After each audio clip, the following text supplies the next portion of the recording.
Solideo semboyan hidup mulia, Solideo hanya untuk Tuhan saja.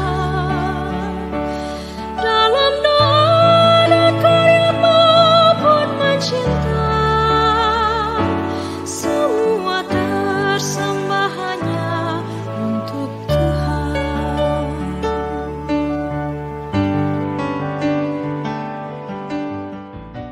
Halo, selamat pagi keluarga Karawaci tercinta. Salam sehat selalu. Apa kabar semuanya? Kiranya berkat Tuhan selalu menyertai Anda semua dimanapun Anda berada. Keluarga Karawaci yang tercinta, buat kita sebagai keluarga Katolik, tentulah menjadi satu kebanggaan apabila ada salah satu anggota keluarga kita yang menjadi seorang pastor, suster, bruder, frater, atau biaran-biarawati lainnya. Kita tentu sering mendengar, om saya itu seorang pastor loh di paroki A. Atau kita juga kadang mendengar seperti ini, Pak D saya itu dia seorang fikjen di keuskupan B. Atau tante saya suster di rumah biarawati. Sepertinya ketika kita mendengar satu hal itu, ada satu privilege dari Tuhan.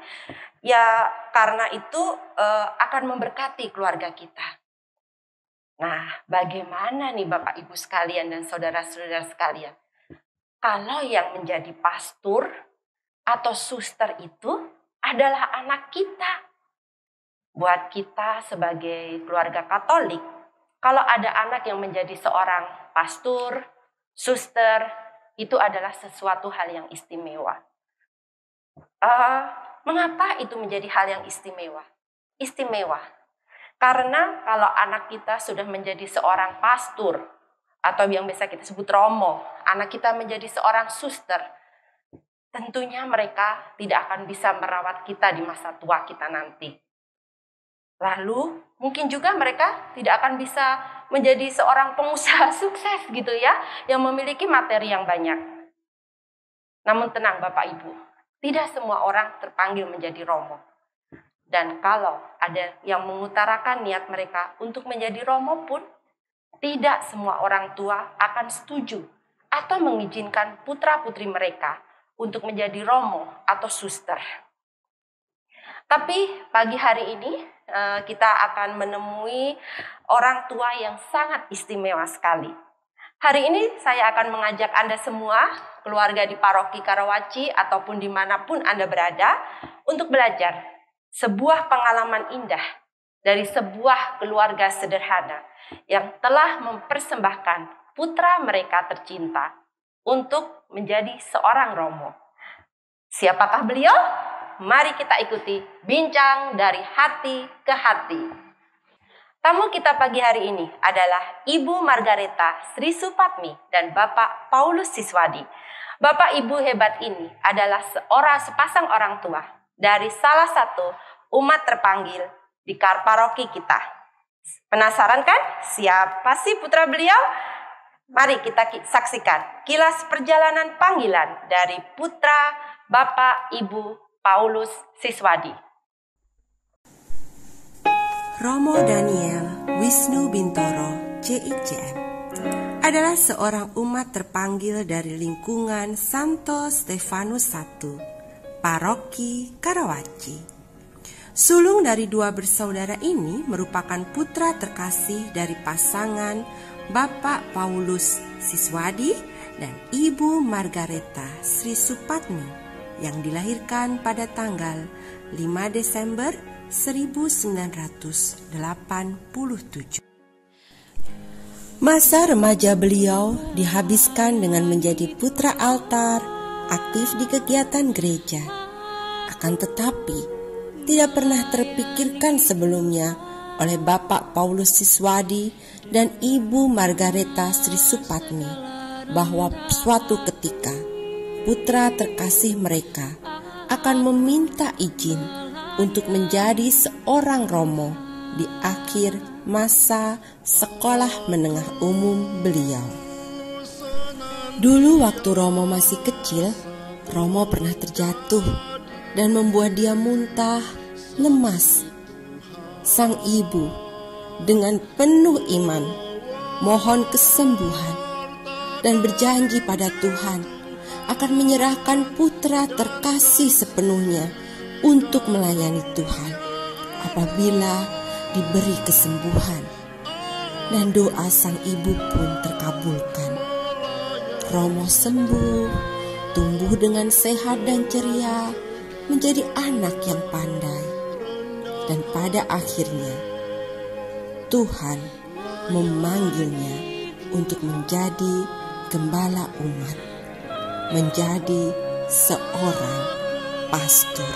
Anakku Daniel Wisnu Bintoro, kami berdua merestuimu untuk melayani menjadi gembala umat, menjadi seorang pastor.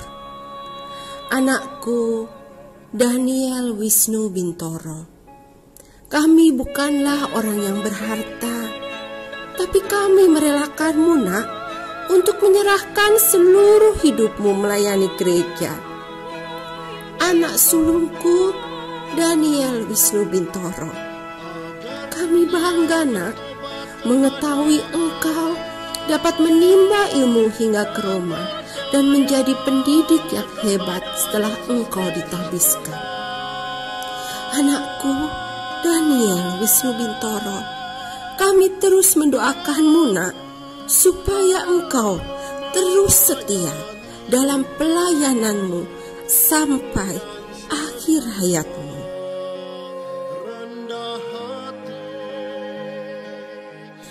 Doa demi doa tak putus didaraskan oleh orang tua tercinta, hingga pada akhirnya Romo Daniel Wisnu Bintoro CICM ditabiskan pada tanggal 22 November 2015 dan melayani sebagai seorang dosen di Sekolah Tinggi Filsafat Driakarya dan melayani juga di Rumah Pendidikan Skolastikat Sang Tunas CICM Jakarta Timur.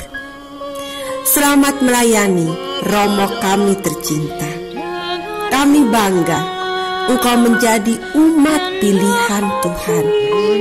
Kiranya berkat dan anugerah dari Tuhan selalu menyertai dalam setiap pelayanan Romo, dimanapun Romo ditempatkan.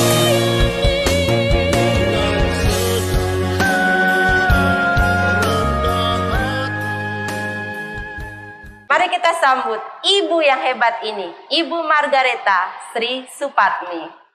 Silakan Bu, selamat pagi. Apa kabar Bu? Kabar baik. Ya, silakan duduk Bu.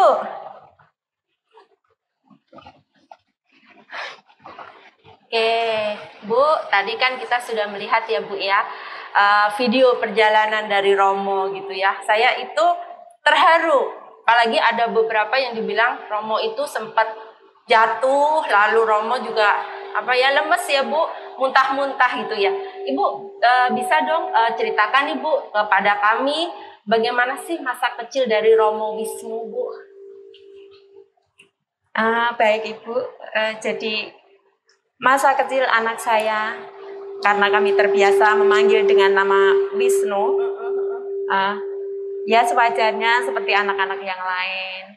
Dia juga bermain bersama teman-temannya, juga sekolah juga, ya sewajarnya anak-anak kecil lakukan. Gitu ya. Jadi waktu kecil tuh Romo tuh nggak pernah ada. Kalau saya dulu pernah dengar cerita Romo Mangun itu ya Bu ya. Romo Mangun tuh kan waktu dari kecil dia udah pura-pura pimpin misa dan segala macam. Ini Romo nggak ada gitu ya Bu ya. Tidak ada. Romo menjalani masa kecilnya benar-benar pure menjadi seorang anak. Ibu boleh dong ceritain ke kita nih ya Bu ya. Romo itu cita-citanya apa Bu pada waktu kecil Bu? Ya namanya anak-anak, cita-citanya tuh berubah-ubah Bu.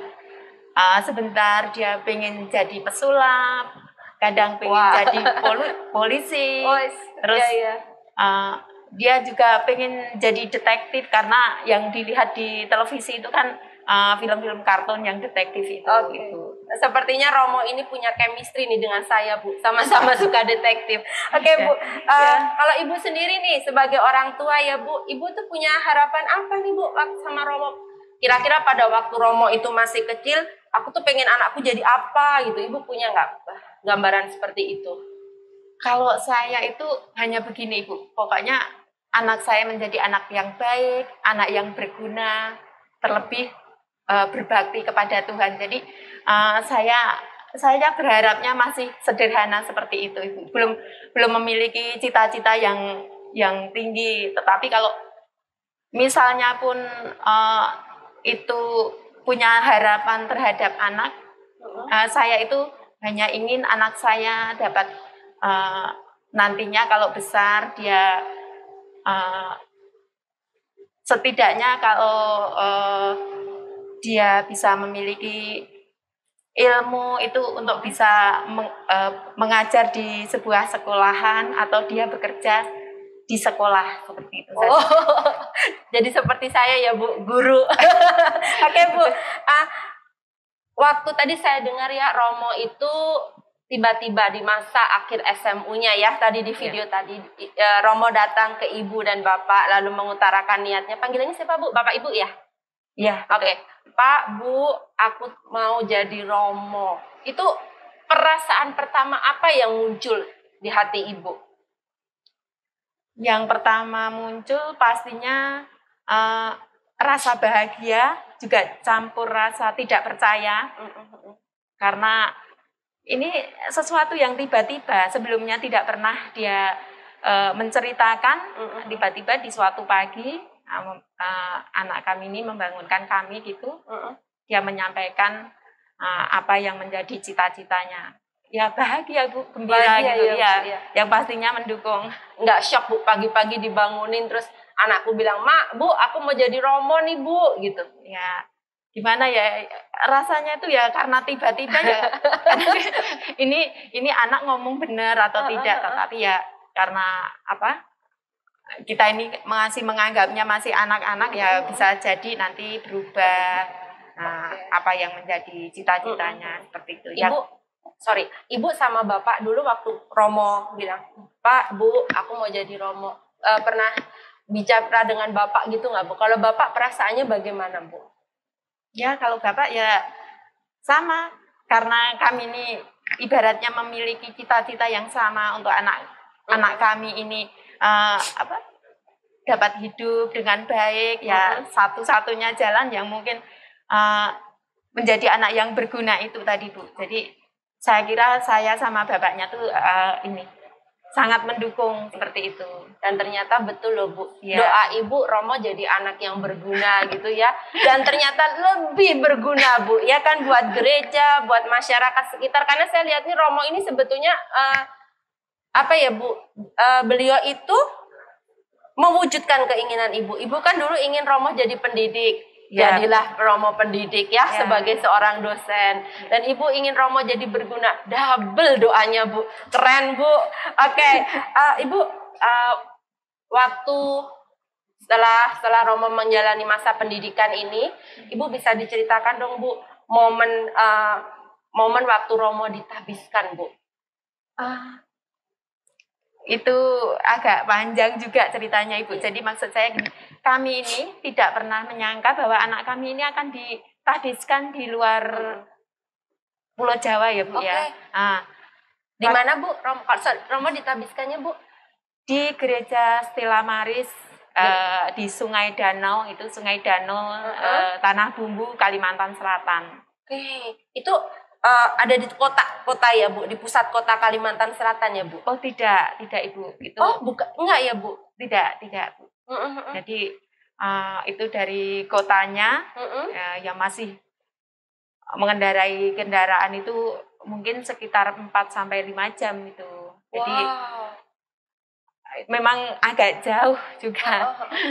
Di situ yang istilahnya kami ini tidak pernah menyangka. Terus yang paling membuat terharu itu sambutan umat di sana juga kepada kami yang gampangnya orang baru di sini, di sana itu sangat ramah, sangat baik itu. Terus anak saya diterima di sana juga dengan baik. Pokoknya banyak sekali yang istilahnya itu membuat kami ini terharu. Kemudian sewaktu tahbisan itu yang hadir itu luar biasa itu. Padahal di sana itu mereka itu tinggalnya jauh loh Bu, dari gereja itu jauh. Cuman pagi mereka sudah hadir juga. Suster-suster yang istilahnya sangat jauh tempat tinggalnya, mereka juga hadir, para pastor. Dan yang mengharukan juga ketika iring-iringan itu loh Bu, kalau perarakan itu sangat panjang dan pastor itu lebih dari 20 Bu. Aduh, saya mau rasanya gimana waktu itu? Rasanya kayak mau menangis, rasanya kayak senang, kayak saya tuh melayang atau bagaimana ya itu rasanya itu seperti itu. Terus di sana itu suster-suster itu dengan rela hati menghias gereja itu sampai sudah tidak istilahnya waktu yang mereka luangkan itu udah dari beberapa hari dan gereja itu dihias dengan indah seperti itu Bu. Kemudian momen bagi kami yang juga ini sangat mengharukan karena ini kan sudah beberapa tahun istilahnya perjalanan anak saya untuk sampai ke tahbisan itu sekitar 10 tahun ya Bu ya. Ketika anak kami itu meminta doa restu di hadapan yang hadir semua itu, umat semua itu. Terus ketika kami juga harus mengenakan kasula kepada anak Ibu memakaikan kasula memakaikan kasula kepada anak kami. Terus juga berkat pertama yang berkat pertama dari Ibu ya? Bukan berkat pertama itu, jadi anak saya ketika sudah selesai ditabiskan kan memberikan berkat pertama itu bagi keluarga Bapak dan Ibu, seperti itu. Rasanya gimana Bu? Rasanya bisa dibilang saat itu tuh saya sudah merasakan surga selagi saya di dunia. Ya ini, ya Bu, ini saya bukan istilahnya bukan sombong, tapi saya menceritakan perasaan saya. Iya Bu, saya bisa membayangkannya Bu. Kalau saya di posisi Ibu juga mungkin saya akan merasakan hal yang sama gitu ya Bu ya. Bu, waktu misa perdana berarti Romo di sini ya Bu ya? Betul, di gereja. Gimana Bu ceritanya Bu? Ya kami sangat bahagia istilahnya anak kami membawakan di depan gitu gimana? Betul, Bu? Karena baru kali itu anak kami ini yang orang tua ini menyaksikan seperti itu loh Bu. Jadi baru kali pertama itu ya ada bahagia, ada bangga. Pokoknya susah digambarkan seperti itu. Pernah kepikiran nggak Bu? Romo tuh masa kecilnya pernah nakal nggak sih Bu? Ya kalau anak-anak itu nakalnya bikin jengkel orang tua ya, itu udah pernah pasti, ya Bu. Terus kita ngerasain anak ini ya dulu pas kecil dia tuh bikin jengkel aku gitu ya. Tiba-tiba dia bisa memimpin misa itu. Aduh, gimana ya Bu ya? Kebayang masa-masanya itu ya Bu ya? Iya, ya betul Bu itu.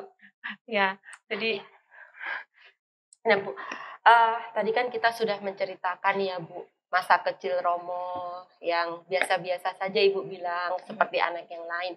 Tapi ternyata Tuhan bekerja dalam masa kecil yang biasa-biasa itu ya Bu ya. Dan tentunya sebagai orang tua ada momen-momen ketika Ibu itu merasa haru. Tadi kan saya bilang waktu Romo kecil, waktu Romo tinggal bersama Ibu kan pastinya pernah bikin jengkel gitu ya Bu.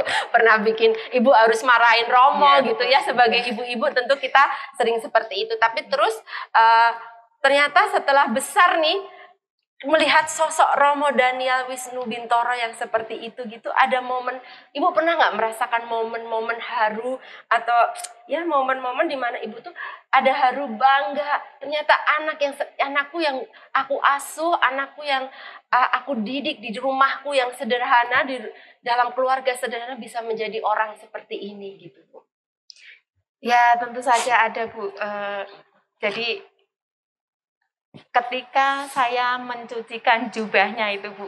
Oh. Aduh, itu istilahnya upama orang itu sudah jadi dari perjalanan dari kecil sampai dia bisa istilahnya apa ya, mengenakan jubah itu kan itu bukan sembarang. Iya, betul, Ya, betul. itu tuh jadi seperti apa ya, rasanya itu ternyata dari lahir, karena ini bukan kekuasaan manusia, memang betul namanya anak saya itu yang mengerjakan, ibaratnya yang menjalani kehidupan ini. Tetapi kalau untuk menjadi seorang imam itu kan bukan sesuatu yang mudah, Ibu, dan tidak juga semua orang juga bisa melakukan. Nah, ketika momen saya mencucikan jubahnya itu ada haru, jadi saya seperti kembali dari dia masih baru lahir, terus kemudian anak-anak, masa sekolah, itu tuh semua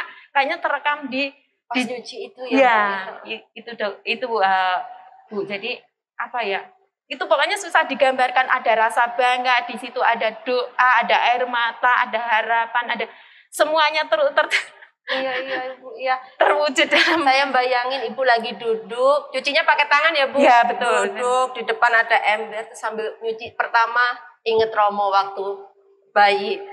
Gosok kedua, inget momen-momen itu. Dan itu nyuci itu dalam rangka Romo pulang ya Bu ya? Betul, Romo pulang. Oke.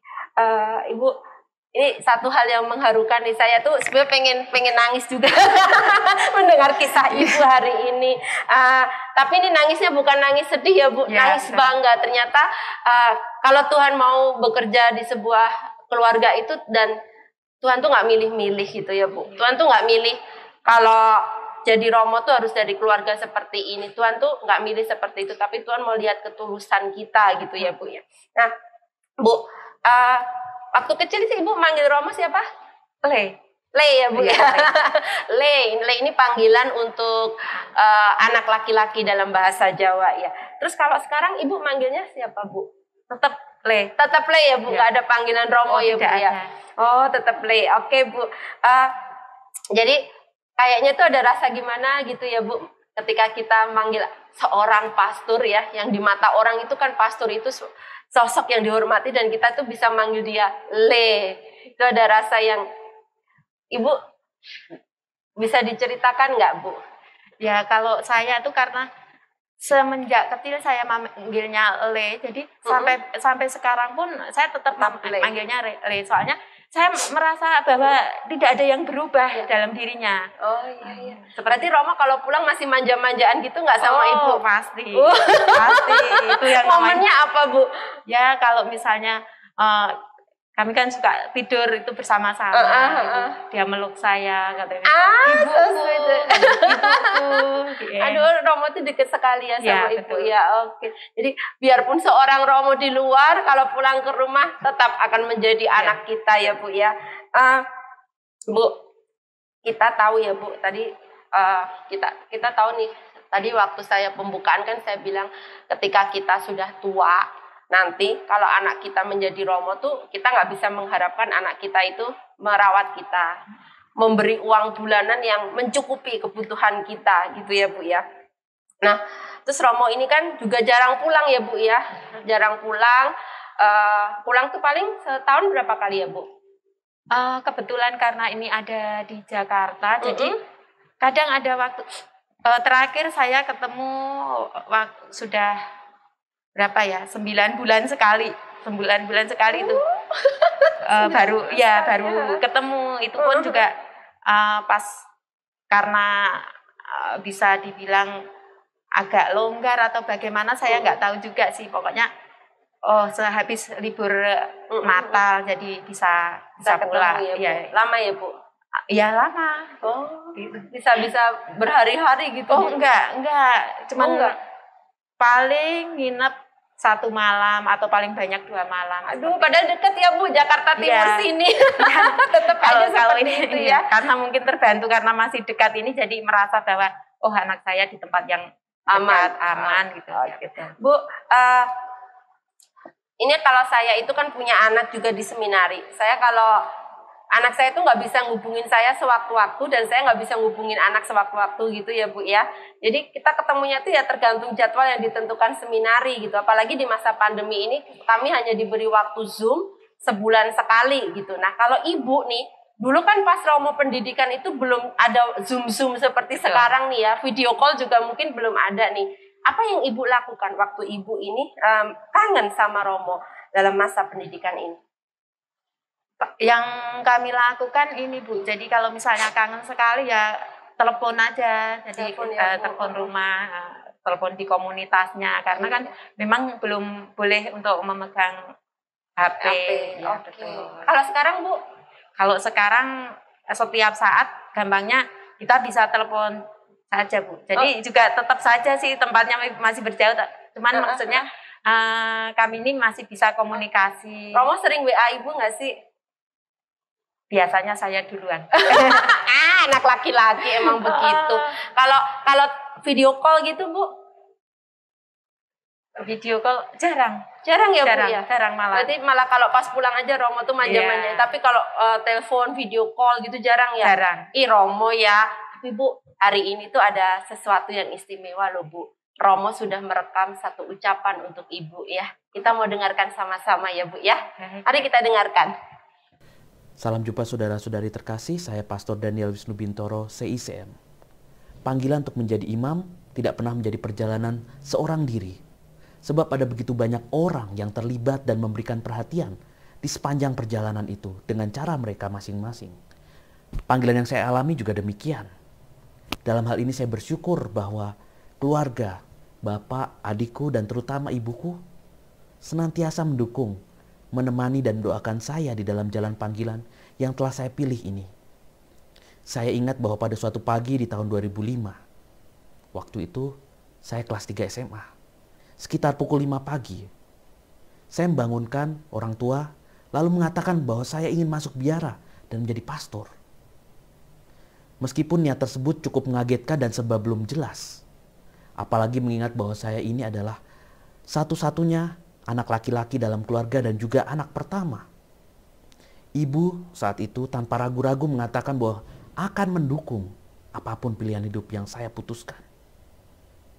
Saya juga ingat bahwa pada salah satu tahap di awal perjalanan panggilan ini, Ibu pernah menemani saya mendaftar dan ikut tes di Seminari Menengah Stella Maris Bogor. Waktu pulang dari Bogor menuju Tangerang, ternyata bus yang kami tumpangi penuh sesak, sehingga lebih setengah perjalanan harus dilalui dengan berdiri. Meskipun akhirnya saya tidak jadi bergabung di seminari tersebut, pengalaman tadi sangat berkesan bagi saya. Mengajarkan pada saya tentang dukungan dan pengorbanan Ibu yang sampai sekarang masih terus saya rasakan. Bahkan ketika saya sudah menjadi imam, Ibu juga masih tetap mendampingi perjalanan panggilan saya.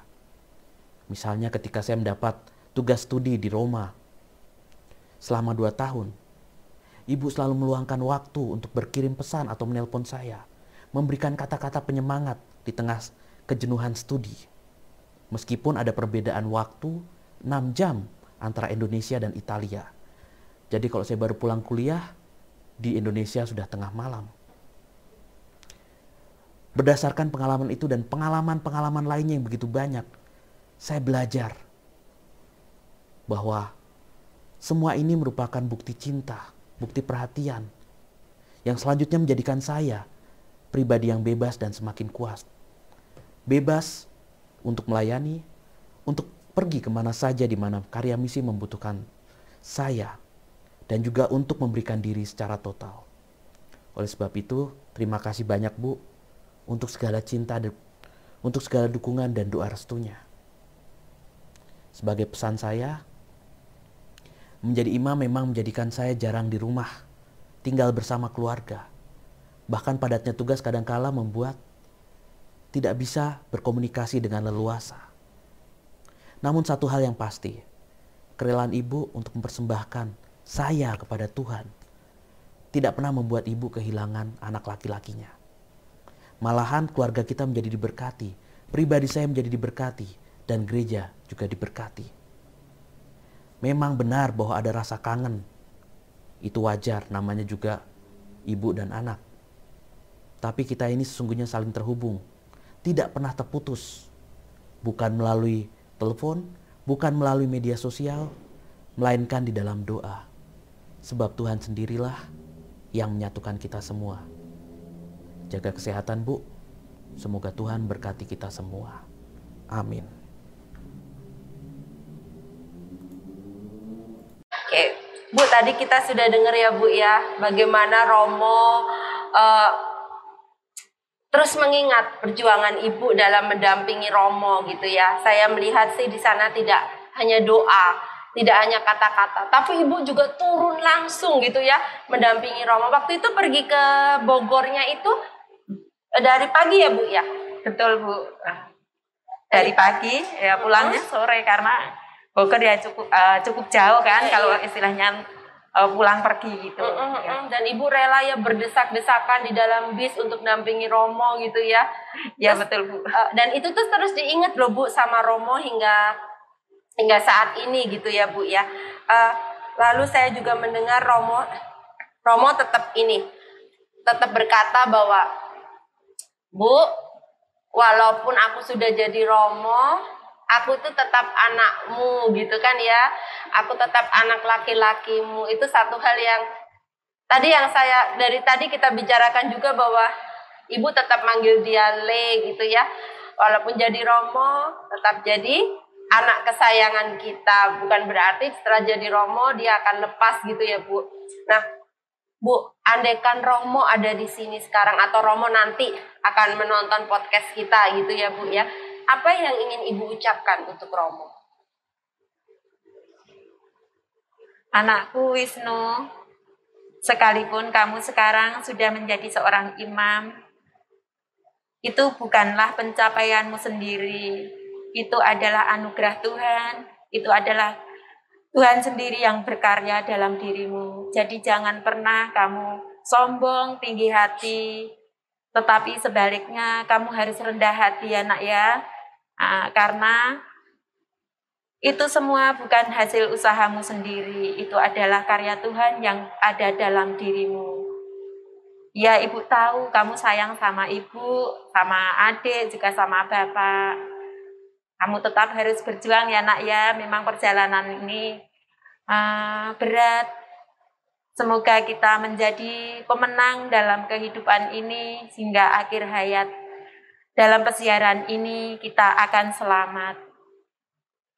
Oke, Romo sudah dengar ya pesan dari Ibu. Ya mungkin pesan ini kalau ketemu nggak disampaikan nih, tapi hari ini satu hal yang istimewa, Ibu menyampaikan sesuatu buat Romo. Nah, keluarga di paroki Karawaci terkasih atau dimanapun Anda berada, kisah yang seperti dialami oleh Ibu Margarita Sri Supatmi ini bukanlah kisah yang hanya satu-satunya kita dapati. Tetapi ternyata ada juga ibu-ibu lain yang juga tengah berdoa, mendoakan putra-putri mereka. Juga tengah mendampingi perjalanan iman putra-putri mereka. Untuk menjadi seorang pastor ataupun suster. Dan seperti kita ketahui, untuk menjadi pastor itu dibutuhkan satu proses yang lama. Gemblengan di seminari. Apa juga, kalau tadi yang kita bicarakan adalah bagaimana perasaan menjadi seorang ibu pastor, kali ini kita akan mendengarkan satu kesaksian.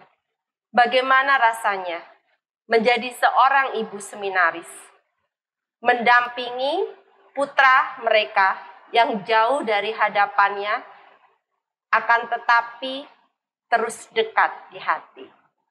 Mari kita saksikan. Apa kabar keluarga Katolik Paroki Karawaci tercinta? Perkenalkan, nama saya Veronica Indah. Saya berasal dari lingkungan Thomas Rasul I.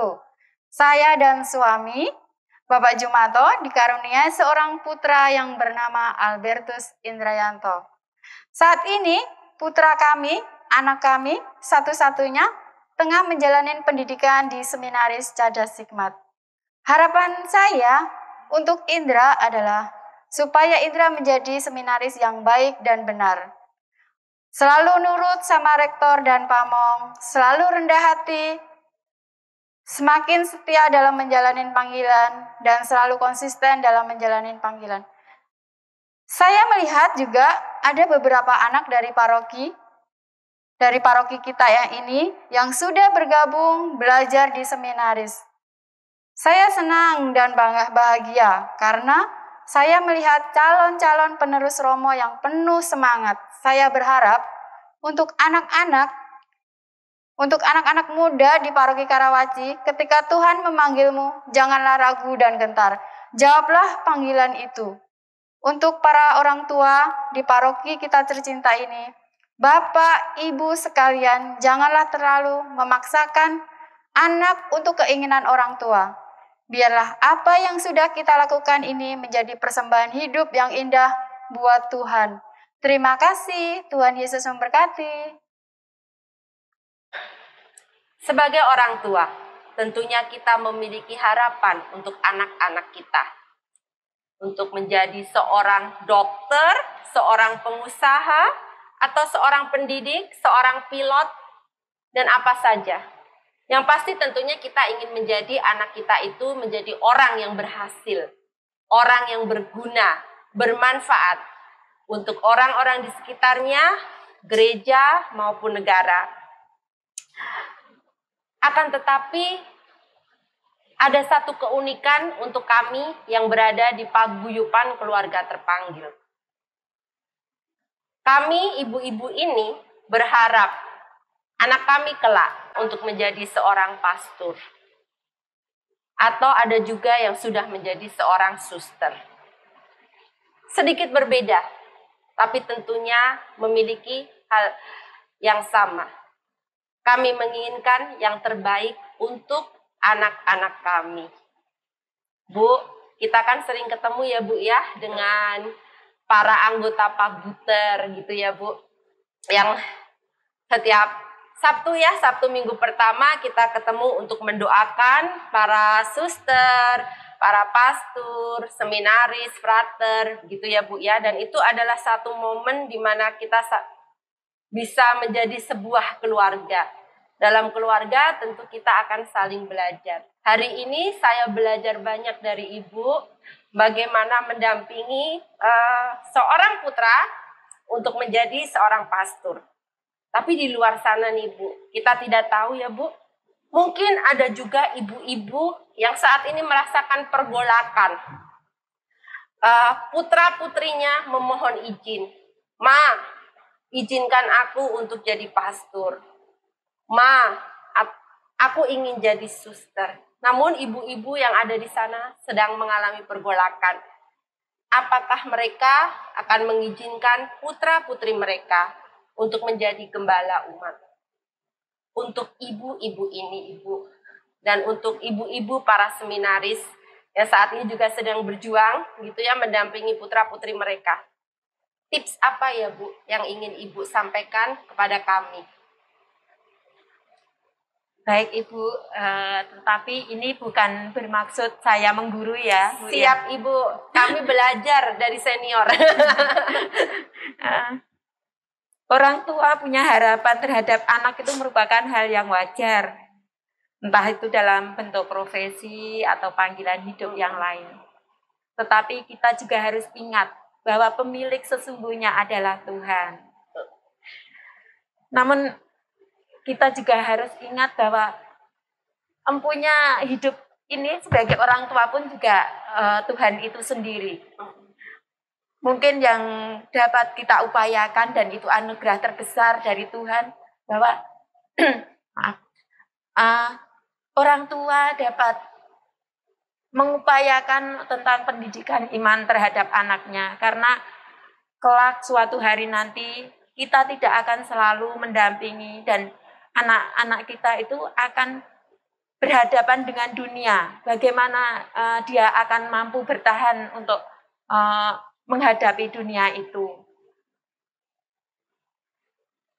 Jangan juga pernah kecewa kalau misalnya anak kita itu tidak selalu sepemahaman, maksud saya tidak selalu sesuai dengan harapan orang tua. orang tua ingin menjadikan anak ini seperti ini, tetapi ternyata pilihan hidupnya berbeda, seperti itu, Bu. Jadi tetap memberikan kebebasan yang sewajarnya, tetapi itu pun juga harus diikuti oleh pendidikan iman yang tadi sudah sampaikan di depan, karena itu memang bekal untuk hidup mereka. Seperti itu, Bu. Jadi apa yang kita miliki sebagai orang tua, apa yang kita miliki, hal yang terbaik yang mampu kita berikan, nah, itu adalah iman itu tadi, Ibu. Karena itu yang kalau menurut saya yang akan menyelamatkan hidup mereka nanti. Mohon maaf, bukan bermaksud menggurui ya, Bu, ya. Bu, saya belajar banyak. Bu, hari ini kami semua sudah belajar banyak dari Ibu. Terima kasih, Bu, untuk sharing pengalamannya hari ini yang terus menguatkan kami untuk mendampingi anak-anak kami yang saat ini masih dalam masa pendidikan. Semoga Tuhan juga berkenan mengaruniakan anugerah yang sama gitu ya, sampai nanti anak-anak kami juga dapat mengadakan misa perdana di paroki kita gitu ya, Bu ya. Mohon doa restunya loh, Bu. Sama-sama. Oke, terima kasih ya, Bu. Baik. Sampai kita ketemu lagi, sehat selalu. Amin. Keluarga Katolik dimanapun Anda berada. Matius 9 ayat 37 mengatakan, tuaian memang banyak, tetapi pekerja sedikit. Dan sepertinya keadaan ini tengah dialami oleh gereja Katolik di Indonesia. Jumlah siswa di seminari dari tahun ke tahun semakin berkurang, terlebih di masa pandemi ini. Minimnya jumlah panggilan ini memang menjadi keprihatinan kita di gereja Katolik. Bukan hanya menjadi tanggung jawab para pemimpin gereja, tetapi juga menjadi tanggung jawab seluruh umat beriman. Teristimewa keluarga-keluarga Katolik sebagai seminarium, tempat persemaian iman pertama dan utama, seperti yang disampaikan oleh Ibu Margareta Sri Supatmi tadi. Di saat Tuhan bekerja sama dengan keluarga-keluarga Katolik dalam mempersiapkan orang yang pantas menjadi pekerja-pekerja di kebun anggurnya.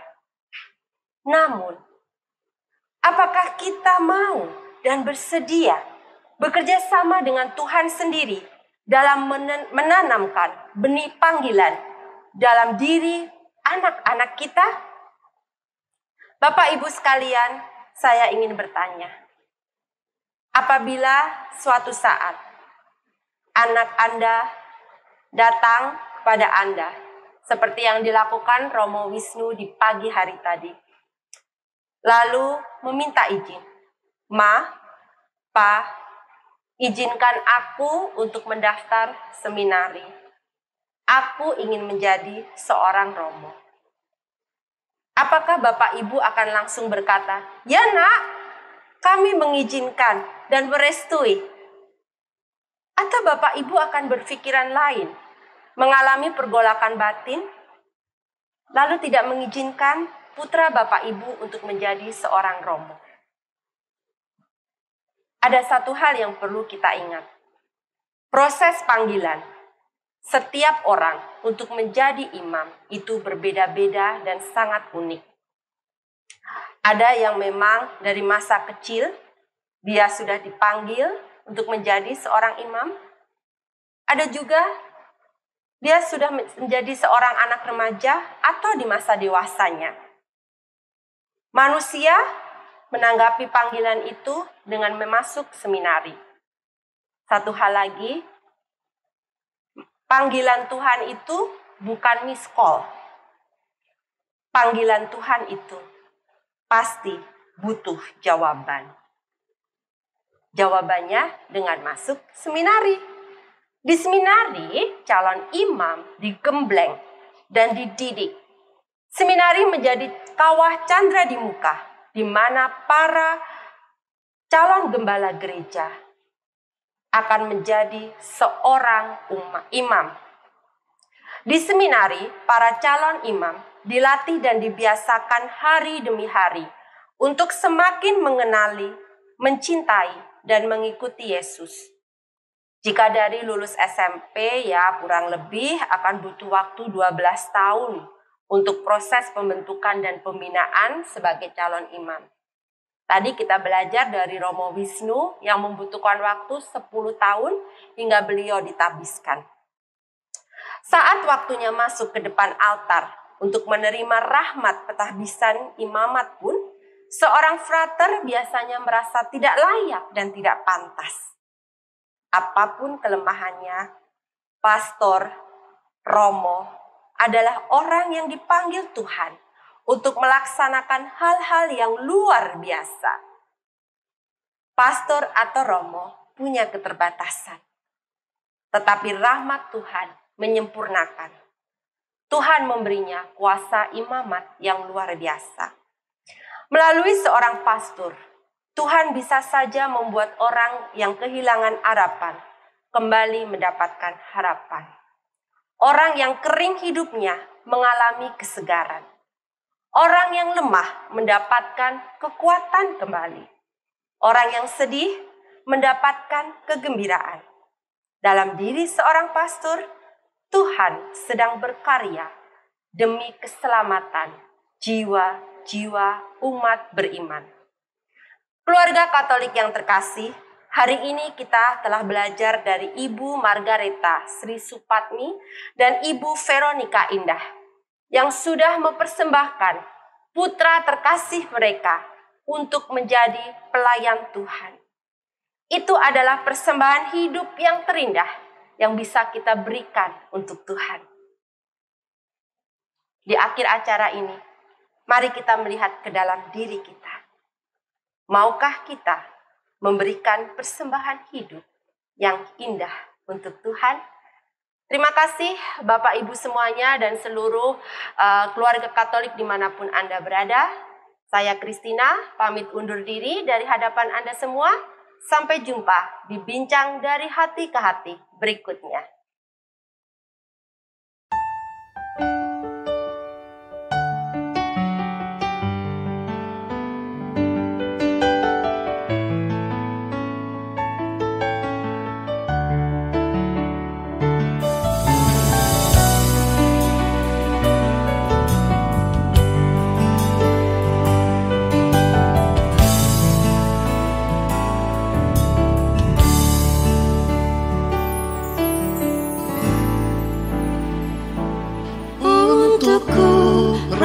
Tuhan telah melimpah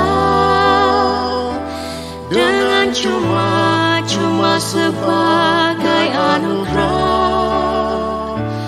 agar hidupku bertumbuh dan berbuah, mencintai yang lemah dan susah.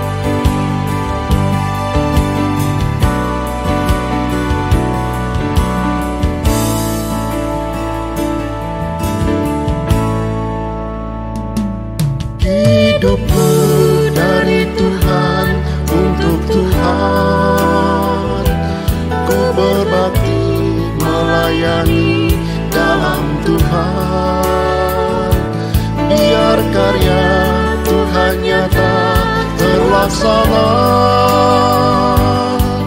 hidup semakin jadi bermakna. Solideo semboyan hidup mulia,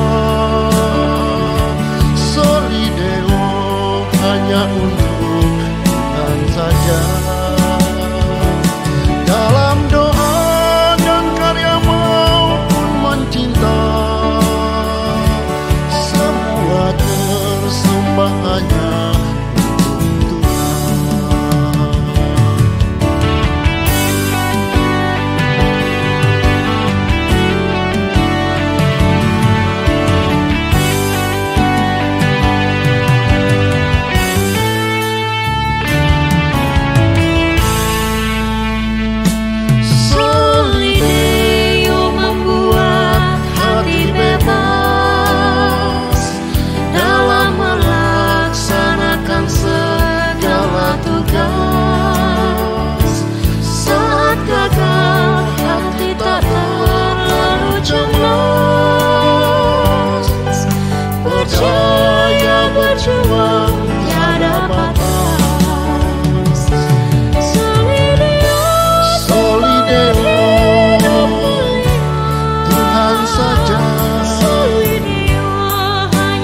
untuk Tuhan.